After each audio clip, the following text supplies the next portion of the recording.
Good day, I'm Nisa Mudley. This is Asset TV. We're at the GEPF Annual Thought Leadership Conference 2023. I'm talking to Brian Karidza, Head of Actuarial and Benefit Administration Services at the GEPF. Welcome, Brian. Thank you, Lisa. It's a pleasure to be here. So, Brian, today we're talking to you about the different legislative reforms in the South African retirement fund space. Can you unpack some of the changes that have come in over the last 2 years? Yes, definitely. I know there's a cliche that says pensions is boring, but I think of late there have been a lot of legislative or proposed legislative reforms. So we have the Revenue Laws Amendment, which covers the two-component or two-pot system. We have the Coffee Bill, which will pull all retirement funds under one Retirement Funds Act. And then we also have the Reg 28 changes that were imposed last year.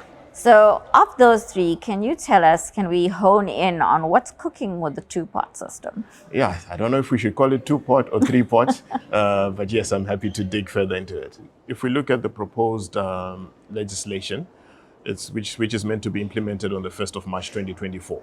So all the benefits that you've earned by the 29th of February 2024 will be saved in what is referred to as your vested pot or vested component. Then going forward, a third of your benefits will be accrued in your savings component, and the 2/3 will accrue in your retirement component.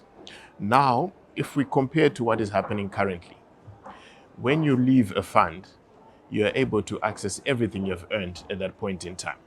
But going forward is going to be different. So if we zero in on resignations, what the Revenue Laws Amendment Bill is proposing is that when a member resigns from a fund, they'll only be able to access their vested component and their savings component. The retirement component is only going to be accessible once you reach your retirement age. So if we look at it, they're being forced to preserve 2/3 of their savings. So practically going forward, what does that mean for me as the member? How much can I withdraw on an annual basis? Okay, so that will depend. So on the 1st of March 2024, obviously no one will have a balance in their savings pot. So what has been proposed is that members be allowed to transfer a once-off transfer from what they've saved in their vested pot into their savings pot. Now, this transfer will be 10% of the vested pot, but subject to a maximum of 25,000. So what this means is if 10% of your vested pot is greater than 25,000 Rand, you're only able to transfer the 25,000 Rand. Now, this 25,000 Rand, you'll be able to access it once in that financial year. And going forward, you'll be able to make one withdrawal from your savings pot in each year.